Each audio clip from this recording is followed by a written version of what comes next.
자, 이번 시간에는 바람 중에 시험에서 자주 물어보는 계절풍에 대해서 이야기를 할게요. 계절풍. 자, 계절풍은 글자 그대로 계절에 따라서 바람이 달라지는 그런 바람을 계절풍이라 그래요. 자, 구체적으로는 바람의 방향이 달라지고요. 방향이 달라지니까 성격도 달라져요. 자, 그래서 얘의 원인은 그냥 앞에서 했던 거니까 지리적 위치할 때 했던 거니까 그냥 말만 할게요. 대륙과 태양의 비열 차이 때문에, 자, 비열은 좀 어려운 말이니까 온도가 변하는 속도 차이 때문에 계절풍이 불더라. 그래서 우리나라에서 부는 계절풍을 봤더니 여름철에는 이제 말만 들어도 짜증난다만 여름 벌써 오늘 31도까지 올라갔네요. 30도 넘으면 엄청 덥잖아요. 자, 아무튼 여름철에는 우리나라는 태평양에서 바람이 이렇게 불어와가지고 우리나라를 지나서 이제 시베리아 대륙으로 들어가죠. 그러니까 우리나라 입장에서는 지금 태평양에서 바람이 불어오는 거잖아요. 따라서 그림을 그리면, 지도를 그리면, 자, 우리나라 남쪽에 태평양이 있고 이쪽에 태평양이 있고요. 이 나라는 그냥 무시하시고요. 그리고 우리나라 북서쪽 여기에 시베리아 대륙이 있잖아요. 우리가 당연히 지도를 대부분 당연히 알고 있잖아. 여름철에는 태평양에서 시베리아 쪽으로 주로 남쪽에서 바람이 불어온다. 남쪽에서. 그다음 반대로 겨울철이 되면은요. 겨울철이 되면 사실 겨울에도 춥다고 난리였었는데 그립죠. 참 사람이 간사해. 그래서 겨울철에는 반대로 시베리아 대륙에서 우리나라를 지나서 어디로 바람이 불냐면 태평양으로 바람이 불죠. 그래서 우리나라 입장에서 봤더니 여름철에는 남쪽에 있는 태평양에서 바람이 불어온다. 자, 이 바람의 성격은 어떠냐면 기온은 높고요. 자, 습도는 높겠죠. 온 다습한 바람이 불어오는 거고. 자, 겨울철에는 북쪽의 차가운 대륙에서, 대륙이니까 건조하죠. 그래서 어떤 바람이 불어오냐면 한랭 건조한 바람이 불어온다. 한랭 건조. 자, 그래서 이런 계절풍하고 당연히 여름엔 덥고 겨울엔 추운 그런 기온하고 만나가지고 우리 인간 생활에 여러 가지 영향을 미쳤어요. 몇 가지 예를 들어볼게요. 자, 여러분들 농사 중에 벼농사는 덥고 비가 많이 와야만 지을 수가 있어요. 그리고 우리나라에 벼농사 많이 짓잖아. 그 이유는 계절풍이 불기 때문에. 자, 그 다음에 우리 옷 중에 모시옷 있죠. 모시, 구멍이 송송 뚫린 그런 모시옷. 그 다음에 솔로들의 필수 아이템이죠. 죽부인.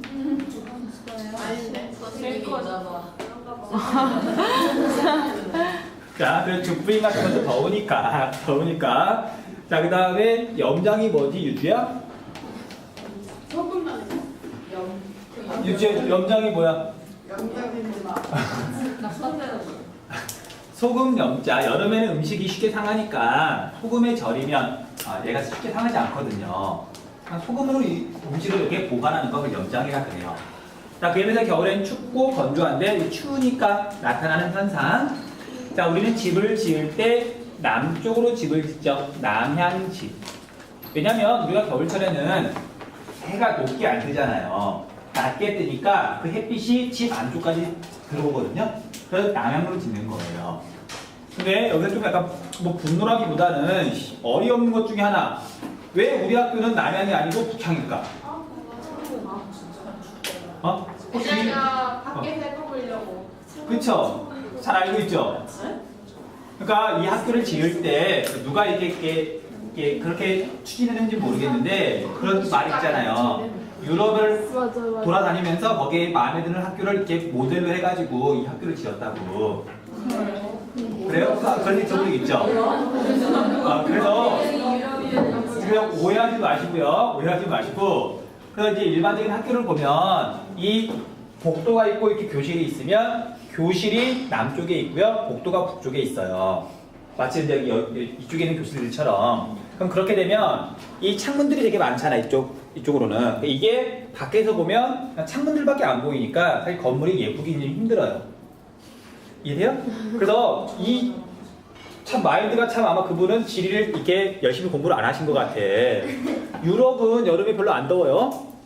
영국 런던은 8월 달에 아무리 더워봤자 우리 대관령만큼밖에 안 더워요. 대관령보다도 안 더워요. 그러니까 거기는 굳이 우리나라처럼 그걸 많이 따질 필요가 없는 거지. 그러다 보니까 창문은 북쪽으로 내려가지고 여기 정말 1년 내내 햇빛이 이만큼씩밖에 안 들어오죠. 들어오긴 들어오네. 아, 들어오는 거 처음 봤어. 그 다음에 우리 이쪽을 봤더니 창문을 이런 창문 만들어놨잖아요. 이렇게 만들어놨잖아요. 이게 물론 약간 보기엔 이렇게 좋아 보일 수 있긴 하는데 이건 열리지도 않고 특히 여기라도 열리게 만들어놓으면 좋은데 여기도 안 열리고 홀라면 여기만 이만큼만 열리잖아요. 그리고 여기 보면 창문도 이렇게 간격도 좀 넓고 그 겉으로 보기에는 빨간색 벽돌이라서 좀 멋있어 보이긴 하는데 실용성은 제로예요. 그러니까 선생님이 추측하기로는 물론 이제 순전히 선생님 개인적인 추측이야. 이분은 그냥 미술을 너무 좋아하시는 것 같고 지리는 참 못하셨을 것 같아요. 좀 안타까워. 아무튼 그래서 남향으로 집을 지으면 겨울에 따뜻하니까 그 다음 비슷한 개념으로 우리 풍수지리 할 때 배산임수 배웠었죠. 산이 뒤에 있는데 그 뒤에 있는 산이 북쪽에 있는 거죠. 북서 계절풍을 막기 위해서. 자, 그 다음에 우리가 온돌이라는 것도 있고요. 온돌은 뭐 다 알 거니까. 자, 우리 김장도 겨울하고 관련이 있는 거예요. 자, 문제 낼게요. 자, 서울하고 우리나라의 가장 중요한 도시 전국하고 이렇게 비교를 하면 어디가 김장을 빨리 담글까? 전국이 빨리 담궈요? 서울이 빨리 담궈요? 남쪽이 빨리 담궈요? 북쪽이 빨리 담궈요?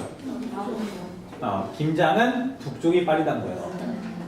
자, 그래서 이거 나중에 뒤에 가서 이제 여기 이해해야 되는 부분이에요. 단순히 외우지 말고 김장이라고 하는 건 겨울이 추우니까 옛날에 들에서 배추나 무 같은 채소를 구할 수가 없잖아요. 겨울이 되면 다 죽으니까.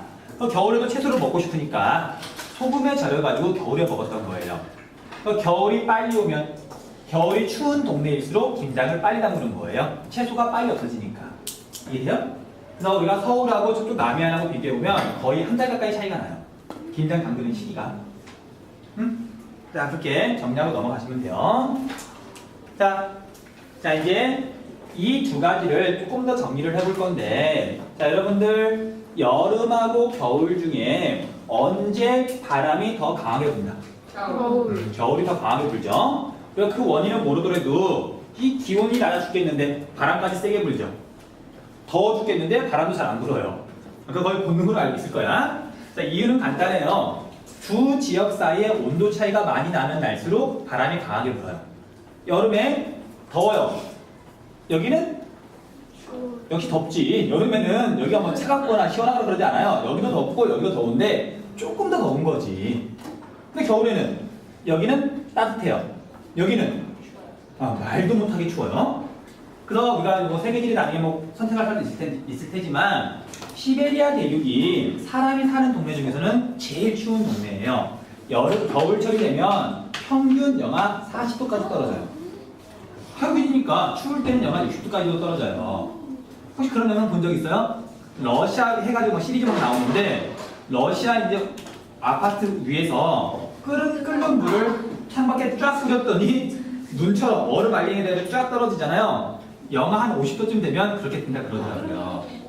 그러니까 여기랑 겨울철에는 온도 차이가 많이 나니까 바람이 강하게 부는 거죠. 오케이? 그래서 겨울철에 바람이 더 강하게 분다. 다음 여름과 겨울도 그럼 마찬가지긴 하지만 자, 이제 지역별로 따지면 자, 여러분들 내륙 지역하고 해안가 지역 또는 섬이에요. 어디가 더 바람이 강하게 분다?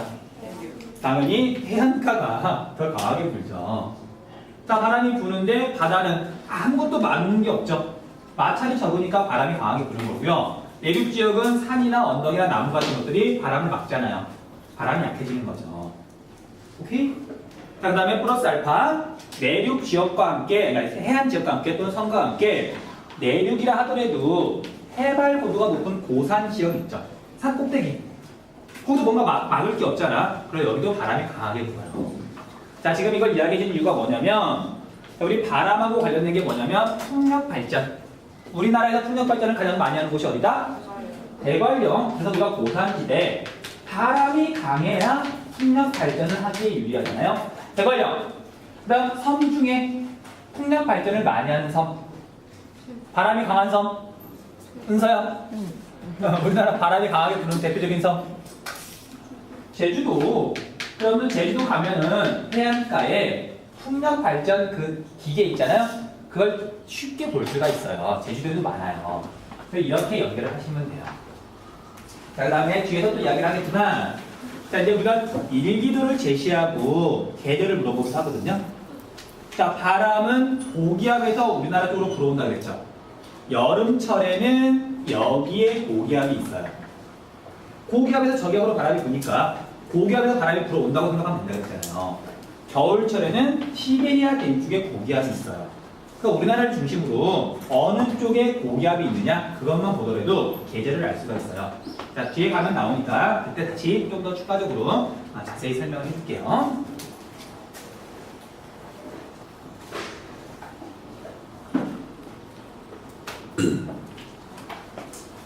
자, 계절풍은 이렇게 정리하고 넘어가시면 되고요.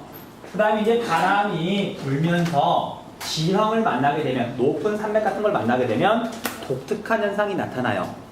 물론 지형 때문이기도 하지만 바람이 불기 때문에. 자, 그래서 우리가 앞에서 뭘 배웠냐면 지형성 강수를 배웠죠. 지형성 강수는 바람이 산을 타고 넘어가면서 비를 뿌리는 거잖아요. 그거하고 정말 완전히 똑같은 건데 이름만 다른 게 있어요. 우리가 동전이 있으면 500원짜리 동전이 있으면 500이라고 써있는 부분을 보고도 500원짜리인지 알아보고 뒷면에 이제 학을 보고도 500원짜리인지 알아보잖아요. 거의 그런 개념이에요. 완전히 같은 건데 이름만 다른 거. 자, 그래서 그 이름이 뭐냐면 펜 현상이에요. 펜 현상. 일단 용어 정도는 좀 알아두셔야 돼요. 펜 현상이라는 게 있더라. 펜 현상이라는 게. 자, 먼저 펜은 독일에 있는 어떤 지역 이름이에요. 근데 이 지역에서 이 현상이 워낙 뚜렷하게 나타나니까 그냥 보통 명사가 돼버린 거예요. 워낙 유명하니까. 그래서 이런 모든 현상을 펜 현상이라 그러더라. 그러니까 펜에는 큰 뜻은 없어요. 동네 이름이야. 자, 그래서 간단하게 그림을 그리자면, 자, 이렇게 높은 산이 있고, 만약에 바람이 이쪽에서 불어온다고 한번 가정을 해볼게요. 자, 물론 이쪽에서 바람이 불 수도 있어요. 그럼 이제 반대로 그림을 그리면 되겠죠. 바람의 방향은 얼마든지 달라질 수가 있으니까. 자, 그러면 바람이 이렇게 산을 타고 올라갈 때 구름이 생기고 비나 눈을 뿌린다. 이게 지형성 강수였죠. 지형성 강수. 자, 그래서 이쪽은 바람, 바지, 사면이고요. 바람을 받는다. 이쪽에서 일어나는 게 뭐냐면 지형성 강수예요. 지형성 강수. 자, 그런데 이제 얘가 산을 타고 넘어가면 이제 바람이 이렇게 불어 내려와요. 이쪽은 바람 그늘 사면이고요. 이쪽에서 일어나는 게 바로 펜현상이에요, 펜현상. 그러니까 지금 동전의 양면처럼 앞쪽은 500원짜리 동전, 뒤쪽은 학. 그런 개념인 거죠. 지형성 강수가 일어나면 반대쪽에서는 펜현상이 일어난다. 그렇게 정리하시면 돼요. 근데 이제 펜현상의 중요한 게 뭐냐면 산을 타고 바람이 넘어가면 성격이 달라져요. 넘어가기 전을 A라 그러고요. 넘어가고 난 다음에 바람을 A 다시라 그럴게요. A하고 A 다시하고 온도를 비교하면 어느 쪽이 높다? A 다시가 온도가 높아요. 고온이고, 자, 습도를 보면 A가 높다, A 다시가 높다. 당연히 가면서 물을 뿌렸잖아요. 수증기가 줄어들었잖아. 그러니까 넘어가면 건조해지죠. 건조해지죠.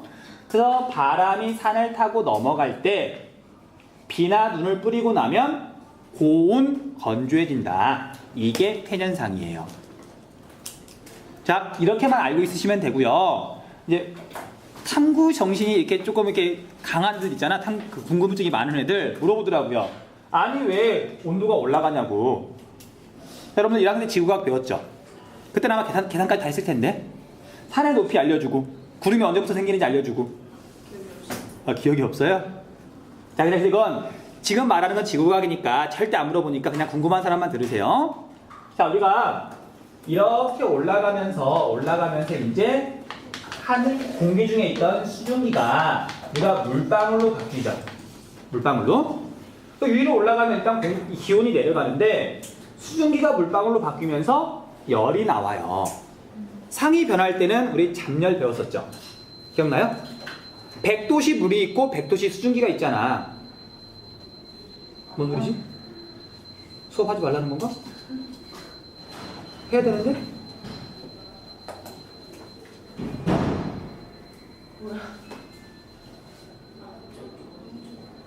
뭔 소리야?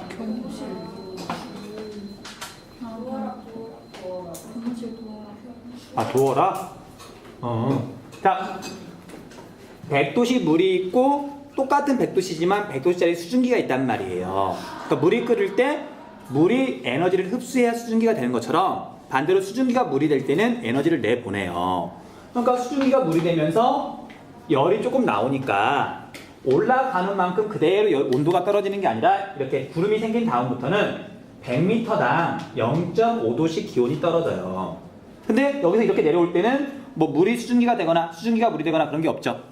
내려올 땐 그래서 100m당 1도씩 온도가 올라가요. 그래서 내려올 때 온도가 올라가는 거예요.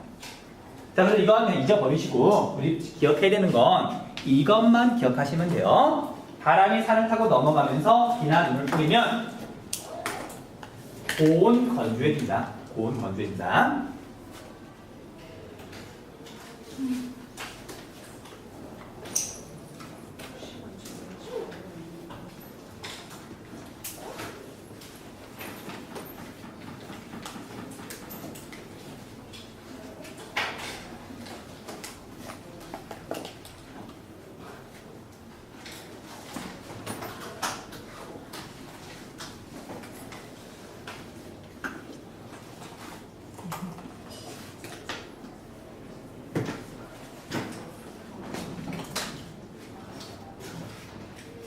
에어컨을 좀 틀어줬으면 좋겠는데. 자, 정신 좀 차리고. 혜원아.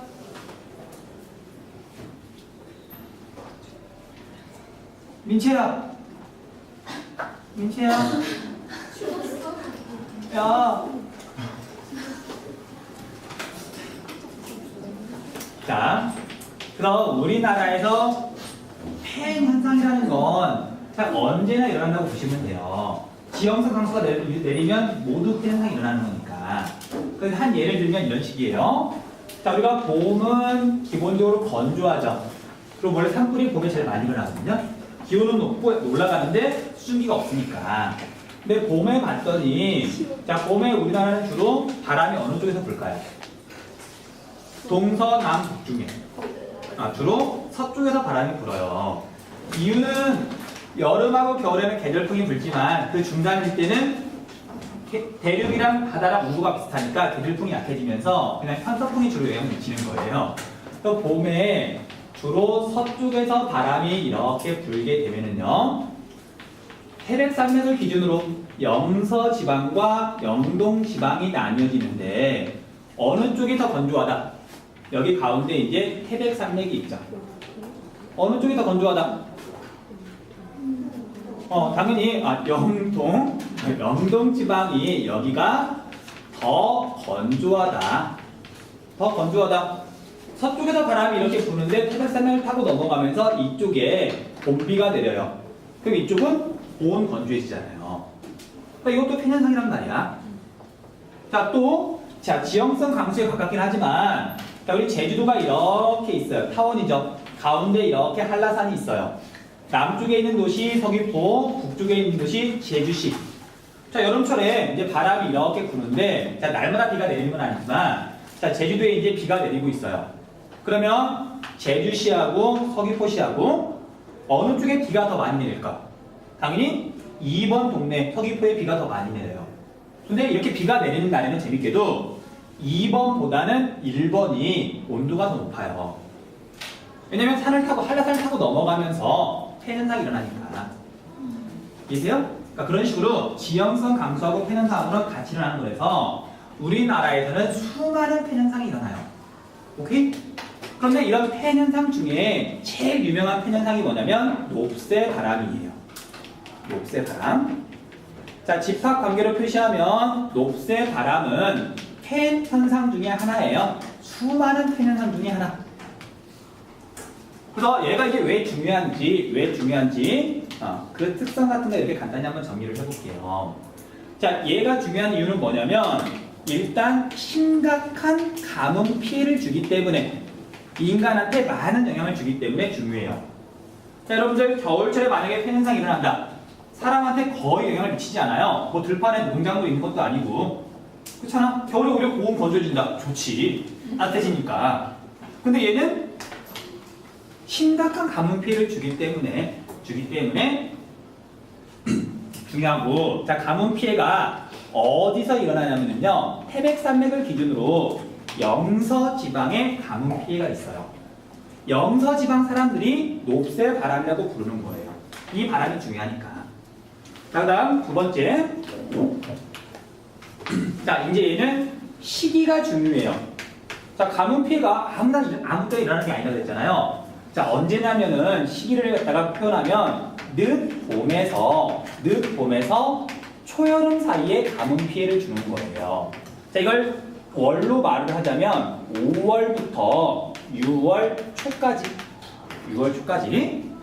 자, 이 시기는 봄에 씨를 뿌리고 나면 이제 막 싹이 나와가지고 되게 이제 조그마한 싹들이 막 클 시기야. 근데 그때 가뭄, 고온 건조한 바람이 불게 되면 얘네들이 말라 죽어버리는 거죠. 한 2, 3일만 이렇게 이 바람이 불어도 다 말라 죽어버려요. 그러니까 피해가 크니까 중요하게 다뤘던 거죠. 자, 그다음 중요한 거. 제일 중요한 건 당연히 이제 풍향이에요. 과연 이 높새바람은 어느 쪽에서 불어오는 바람이냐. 자, 이제 높바람, 새바람 자체가 우리 전통 용어인데 이 두 개가 북쪽과 동쪽을 타는 말이에요. 북동풍이야, 이름 자체가. 근데 이걸 하면 외워야 되는 거지만 보세요. 자, 태백산맥이 이렇게 있으면 자, 여기가 영서지방이죠. 자, 영서지방에 가뭄 피해가 있으려면 바람이 어느 쪽에서 불어와야 된다? 동쪽에서 바람이 이렇게 불어와야 이쪽에 가뭄 피해가 있겠죠. 그러니까 기본적으로 높새 바람은 동쪽 계열의 바람이에요. 자, 그래서 풍향은 북동풍이다. 이거 좀 기억 좀 해주세요. 자, 그럼 정리를 하자면 늦봄에서 초여름 사이에 북동풍이 불게 되면 영동지방은 비가 내려서 좋아하고요. 영서지방은 가뭄이 들어서 농작물이 다 말라 죽을 수가 있기 때문에 겁나 싫어하더라. 그래서 영서지방 사람들이 이 시기에 부는 북동풍만을 높새 바람이라고 부르는 거예요. 이해됐어요? 정리됐어요? 그럼 포인트 알려줄게요. 포인트. 자, 문제가 굉장히 어렵게 나올 때는 일기도로 제시를 하기도 해요.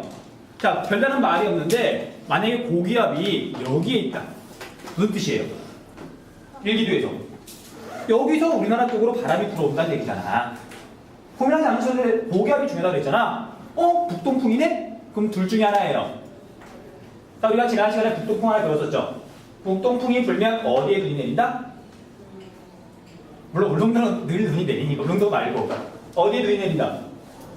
영동지방에 대관령과 강릉에 기억나시죠? 그래서 여기에 눈이 내리거나 아니면 태백산맥이 이렇게 있으면 여기에 가뭄이 들거나 영서지방에.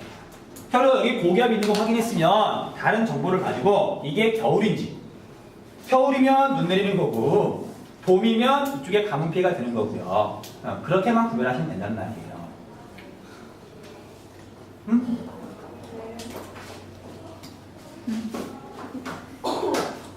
자, 이 바람을 높새 바람이라 그래요. 높새 바람.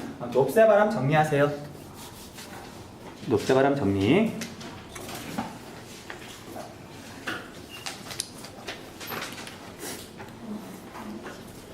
애들이 전혀 다른 얘기예요.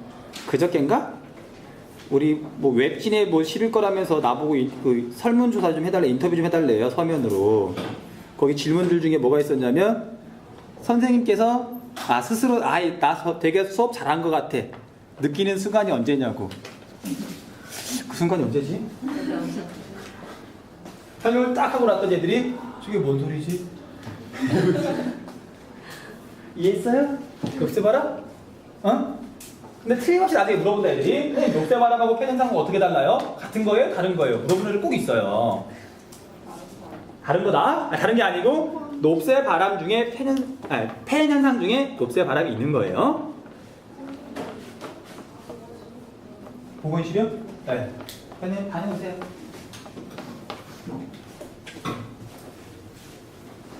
네. 나한테 또 질문한다고? 무슨 동아리였어요?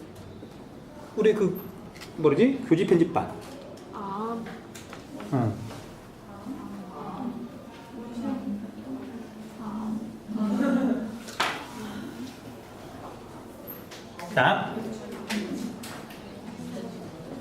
자, 조금만 더 할게요. 자, 봅시다.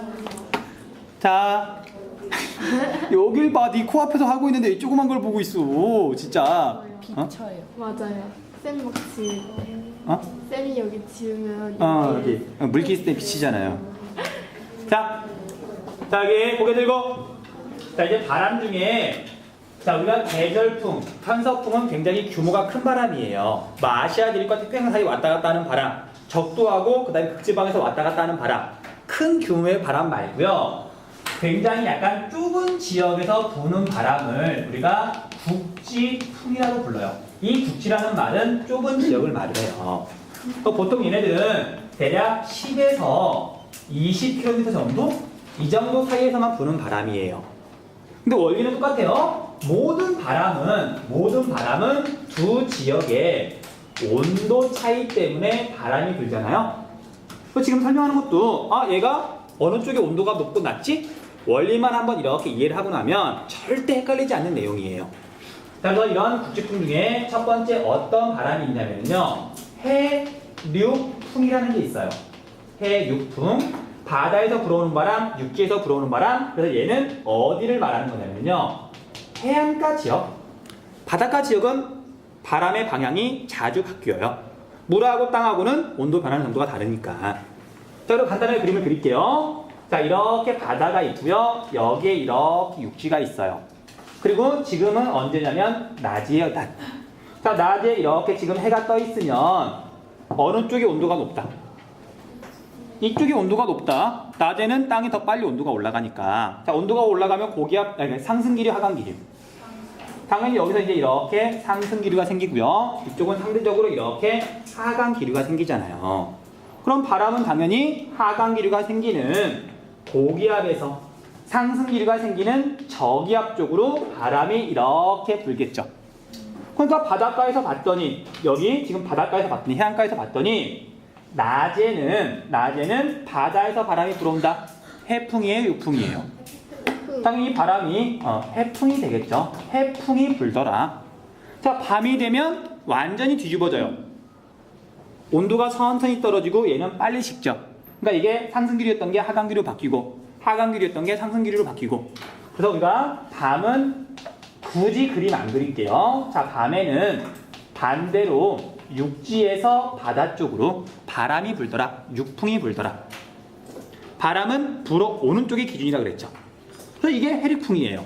내용 끝. 자, 이제 여기서는 이제 다른 건 안 물어보고 여기까지만 물어보는데 혹시 물어보게 되면 자, 이건 그냥 궁금해할 사람은 없겠지만 그냥 하고 싶어서 말할게요. 자, 해륙풍은 여름과 겨울 중에 언제 더 강하게 불까? 여름과 겨울 중에 좀 생각을 해보셔야 돼요. 여름과 겨울에 과연 이 두 지역의 온도 차이가 어떻게 될 건가? 자, 언제 강하게 부냐면요. 여름철에 강하게 불어요. 자, 겨울철 낮이라고 한번 생각을 해볼게요. 겨울철 낮. 낮. 자, 겨울에 바다 얼어요, 안 얼어요? 안 얼어요. 여기는 땅은 온도가 많이 내려가니까 겨울에도 물이 얼 수도 있고 땅도 얼잖아. 온도가 되게 낮잖아요. 그럼 예를 들면 이런 식이야. 여기는 바다는 안 오니까 예를 들면 온도가 4도라 그럴게요. 여기 온도가. 근데 여기는 온도가 영하 4도예요. 낮인데 여기가 오히려 더 추워. 겨울이니까. 그 겨울에는 이렇게 온도 차이가 해륙풍이 부는 그런 조건하고 전혀 다르게 형성이 돼요. 그러니까 겨울에는 해륙풍이 안 불고요. 여름철에만 해륙풍이 불어요. 여름철에만. 자, 이건 그러니까 굳이 적을 필요는 없고 이제 원리를 한번 알고 나면 이해했으면 헷갈리거나 그런 내용은 아니에요. 지금 자꾸 말하기 약간 부담스럽긴 한데 말하면 애들이 자꾸 외우려고 그래. 원리를 이해하라고 지금 설명하는 건데 원리가 중요해요. 원리가.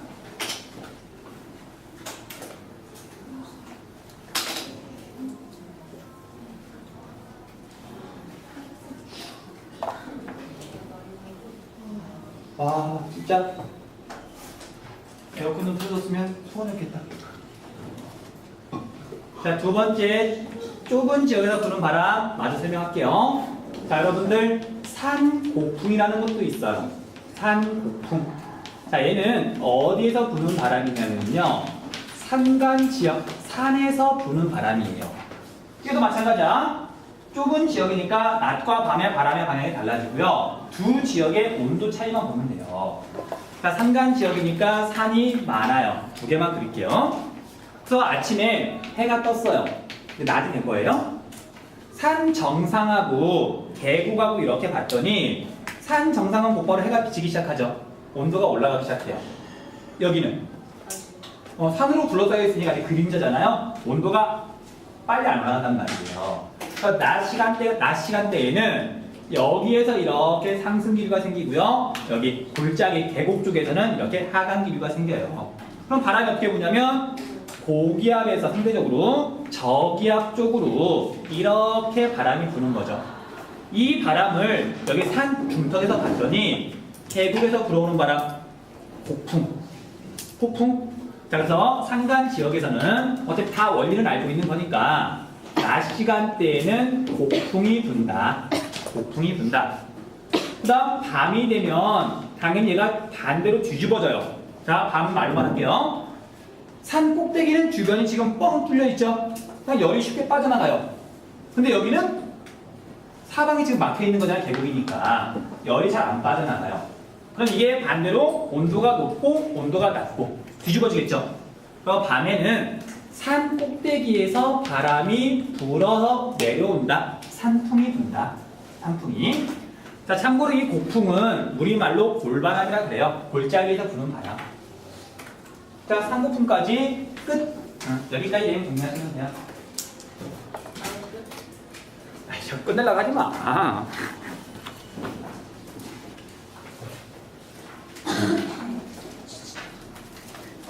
힘들죠. 전기세까지 내가 낼게 하고 에어컨 틀어주세요 말하기가 무서워요. 그러니까 전기세가 에어컨 때문에 생각보다 많이 나오거든요. 보통 학교에서 전기세가 한 달에 1,000만 원 넘어가요. 근데 또 누수세잖아. 그래서 이제 함부로 쉽게 못 틀어주는 거예요. 이게 뭐 얼마 낸다고 싶지만 생각보다 전기세가 비싸요. 전기 요금이 세요. 다 맞았어요. 아? 탑이라뇨? 시계탑. 아, 시계탑. 나 진짜 2억 짜리. 시계 보는 교실을 저장한 적이 이거라도 보이지도 않아요. 말해서.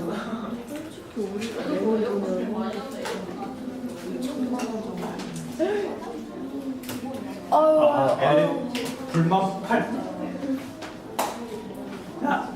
자, 이거 봅시다. 자, 조금만 더 할게요, 조금만. 자, 우리가 다음 주에 월화만 나오잖아요. 월 와야 3번 중에 지금 수업 2번을 못 하게 됐는데, 그냥 조금만 더 할게. 자, 이제 그 다음으로 넘어가면 계절 변화, 계절에 대해서 이제 쭉 정리를 하시면 돼요. 계절 변화. 근데 이제 이걸 다음 시간에 본격적으로 내용을 하겠지만 이걸 이해하려면 기간이 아니고 기단이라는 거에 대해서 어느 정도는 감을 잡고 있으셔야 돼요. 그래서 기단이라는 건 뭐냐면 성질이 같은 거대한 공기 덩어리를 우리가 기단이라 그래요. 근데 우리 기단이라고 하는 거 보세요. 거대한 공기 덩어리니까 대륙이나 아니면 해양, 태평양처럼 넓은 지역에서 형성이 돼요. 근데 만약에 공기가 이렇게 상승하는 곳이라 그런다면 주변에 실컷 공기가 모여들면서 만약에 바다다. 그럼 점점 습해졌는데 이 공기가 위로 올라가 버리죠.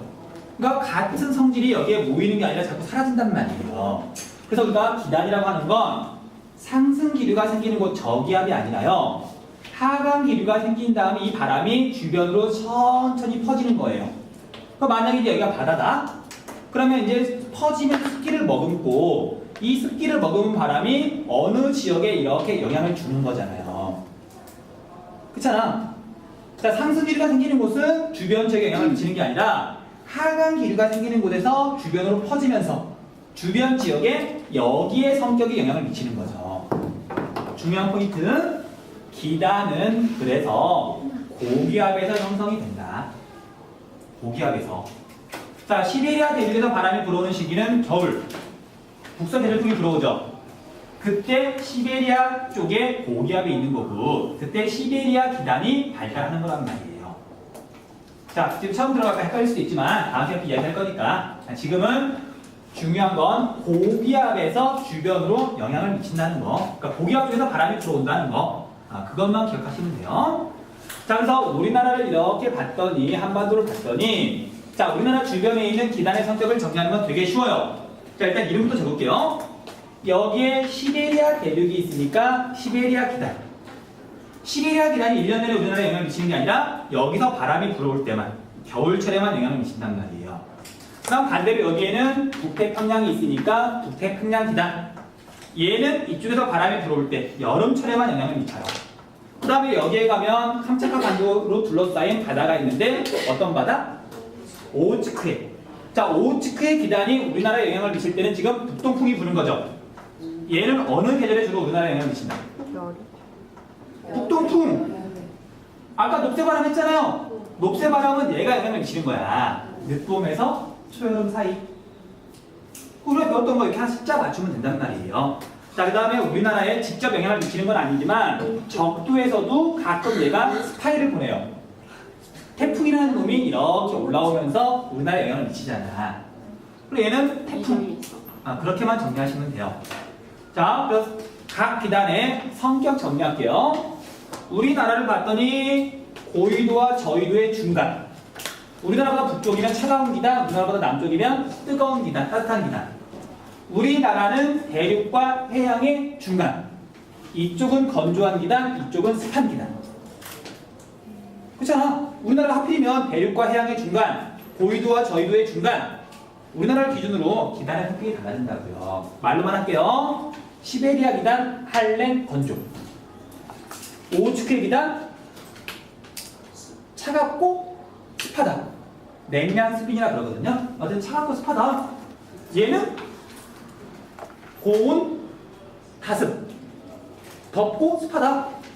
적도 기단은 뭐 당연히 말할 것도 없이 덥고 습하다. 이런 식으로 각 기단의 이름이 뭐 쉬우니까. 그 다음에 얘가 이제 각각 언제 영향을 미치는지는 과연 바람이 언제 그쪽에서 불어오는지 그걸 판단하시면 돼요. 적도 아니 손질 예요? 우리 적도는 당연히 덥잖아. 고온 다습. 고온 다습. 북태평양 기단도 고온 다습이에요. 그러니까 둘 다 고온 다습인데 얘는 한여름에 우리나라에 직접 영향을 미치는 거고 얘는 직접 얘가 오는 공기가 직접 오는 건 아니지만 여기서 생긴 태풍이 올라오거든요. 그러니까 적도 기단도 이제 그렇게 태풍을 통해서 간접적으로 영향을 미친다고요. 그렇게 정리하시면 돼요. 자, 여기